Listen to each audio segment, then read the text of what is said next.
Salam sejahtera bagi kita sekalian. Sebelum kita mendengarkan firman kehidupan, kita berdoa. Terima kasih Tuhan untuk hari baik. Kami ingin mendengarkan firman Tuhan.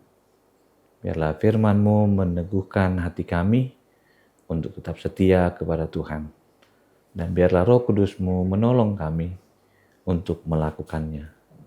Amin.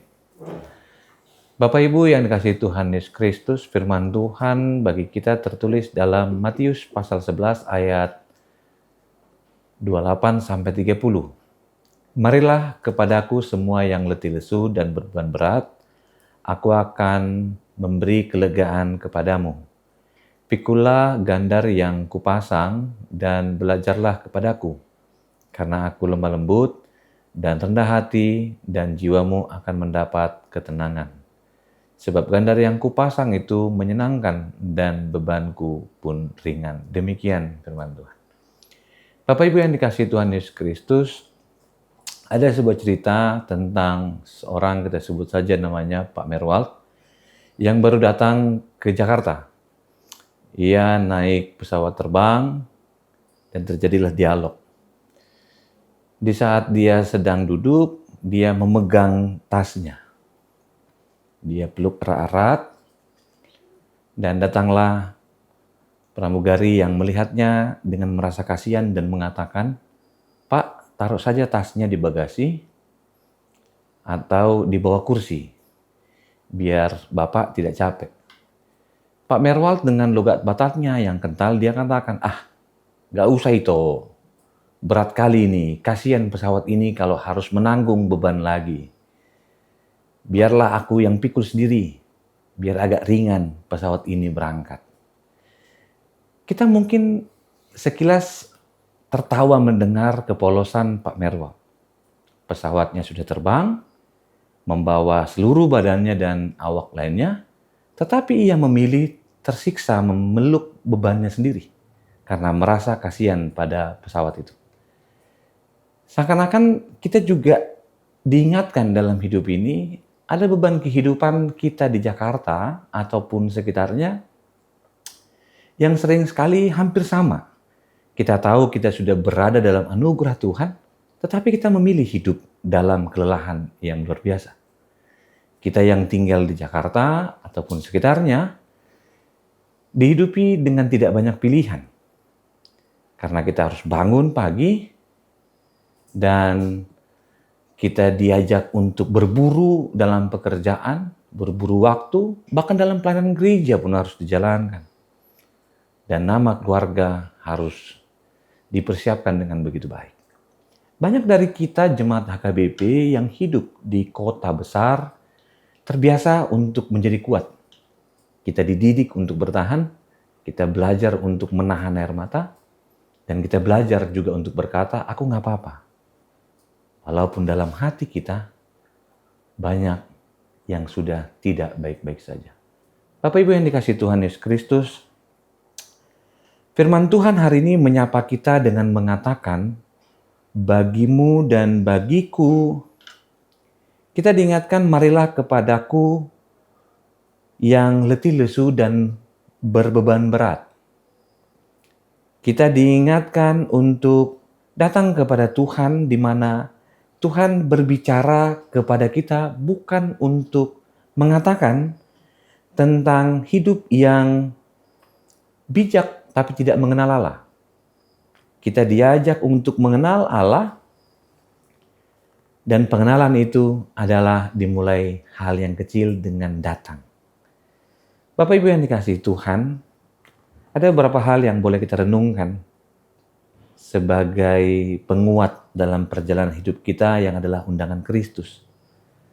Kita yang letih, lesu, diajak untuk tidak menggunakan standar manusia, tapi standar Allah, standar yang menguatkan kita untuk datang dan datang terus kepada Tuhan. Yang pertama, datang kepada Tuhan yang mengenal beban hidup kita. Di ayat 28, marilah kepadaku. Ini adalah undangan kepada semua orang yang ingin dibebaskan dari rasa gundah, rasa yang tertekan, rasa di mana mereka terus bekerja.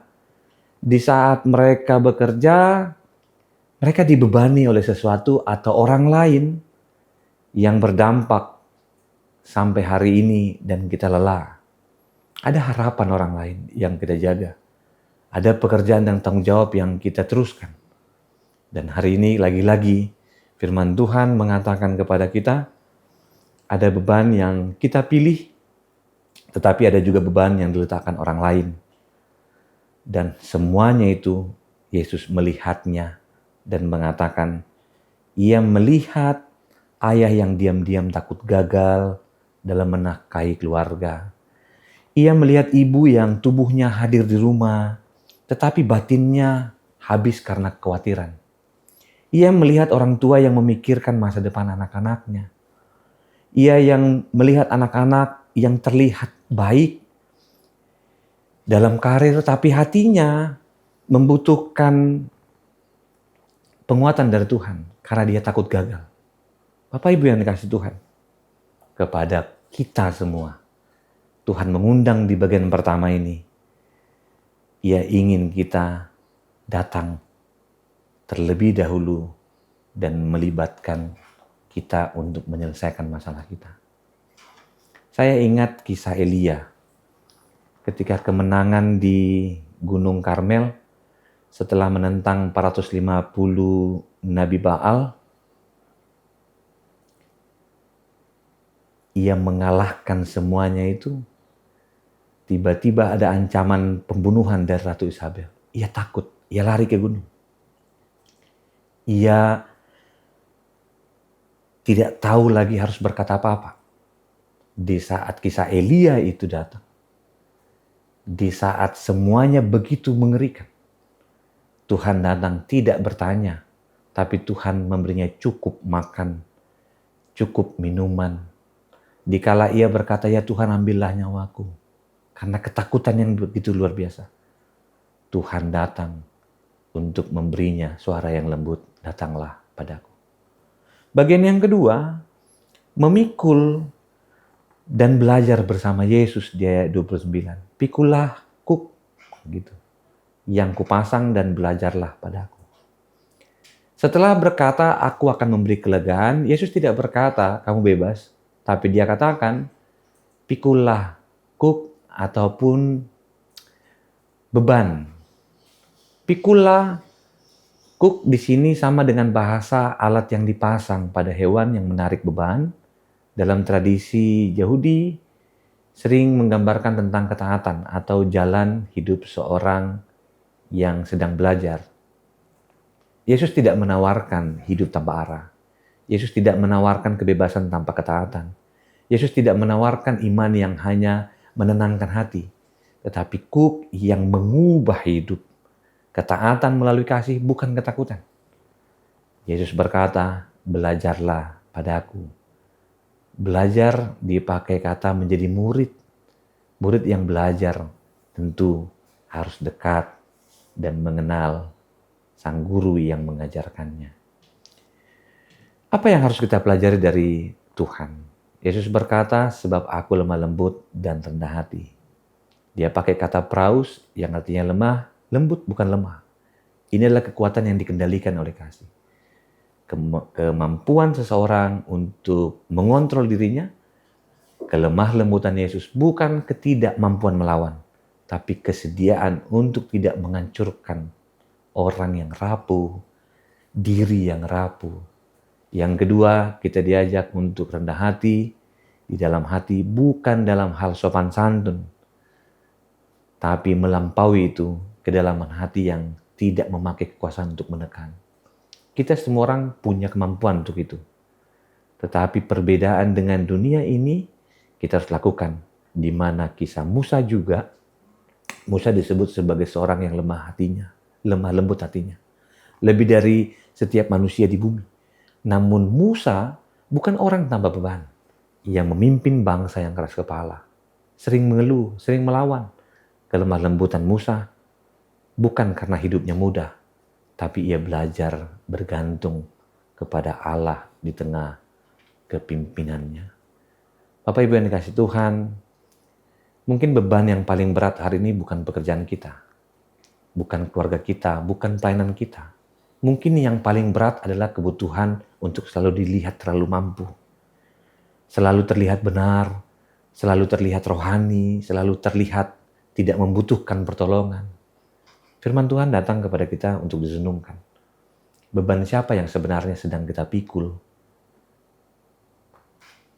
Apakah beban itu memulihkanmu atau beban itu perlahan-lahan membuat kita jauh dari Tuhan? Karena itu bagian yang ketiga ditutup dengan mari temukan kelegaan jiwa, di mana Yesus berkata di bagian akhirnya, sebab kuk yang kupasang itu enak dan bebanku pun ringan. Dia pakai kata kelegaan, bukan artinya berhenti beraktivitas, tapi jiwa yang menemukan tempat untuk bernaung. Jiwa kita akan mendapat ketenangan karena ada orang yang tidur untuk mendapatkan pemulihan. Tetapi jiwa yang tetap terjaga oleh kecemasan. Ada orang yang berlibur, tetapi jiwa yang tetap tertekan. Ada orang yang tertawa di tengah pesta, tetapi pulang dengan kesepian. Ada orang yang duduk di gereja, tapi pikirannya tetap bertanya, apakah Tuhan masih ada dan Tuhan peduli padaku? Hari ini Yesus katakan, sebab beban yang kupasang itu enak dan bebanku pun ringan. Dia pakai bahasa beban yang berguna, tidak menyakiti, beban yang Tuhan ukur dengan standar dia. Dia tahu luka kita, dia tahu doa-doa kita belum selesai. Dia tahu doa kita sedang menghampiri kita. Di saat itu ada rasa ringan ketika kita mengikut Tuhan, bukan karena kita yang memikul salib, tapi Kristus telah memikul salib kita.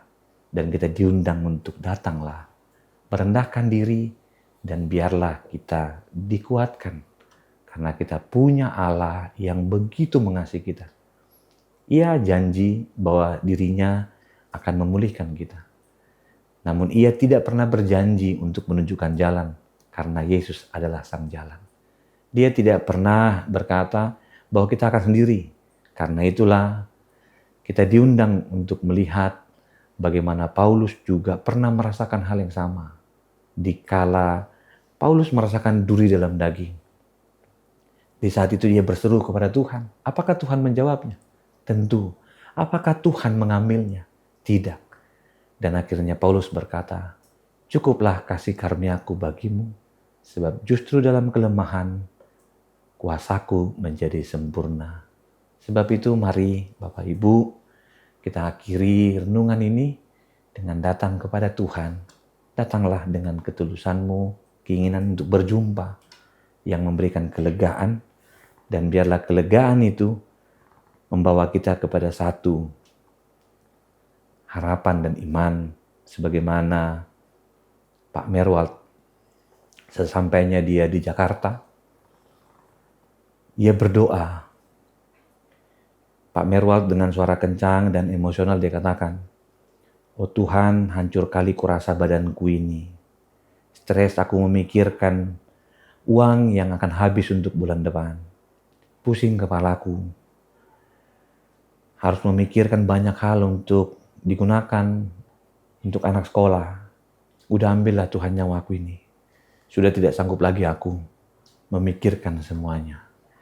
Tidak lama kemudian si istri langsung menegur bapak itu. Dia bilang, enak aja kau Pak. Kau egois sekali kau dalam berdoa.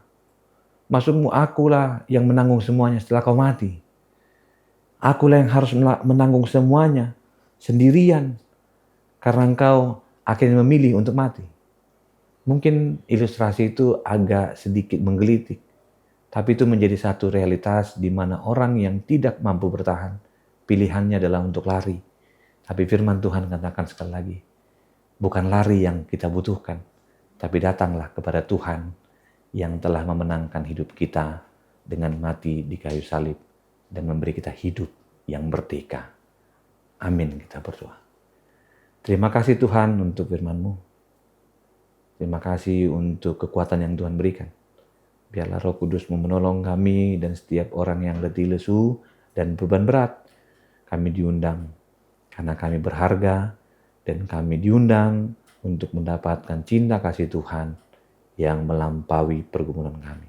Terima kasih Tuhan, kami percaya Tuhan beserta setiap orang yang mau datang kepada Tuhan. Kasih anugerah Kristus Yesus, kasih Allah Bapa dan persekutuan kuasa Roh Kudus menyertaimu senantiasa. Amin. Kita akan bersuka cita lewat pesta Gotilon. Gotilon pada dasarnya adalah pesta panen. Tapi lewat Gotilon kita bersuka cita merayakan berkat-berkat Tuhan dalam kehidupan kita, khususnya sepanjang tahun ini. Oleh karenanya, mari dalam sukacita kita ambil bagian dalam ibadah Gotilon pada tanggal 26 Juli 2026 di Maria Convention. Mari saudara-saudara kita bersukacita memuji Tuhan, merayakan kasih dan segala berkat yang kita terima dari Tuhan. Horas.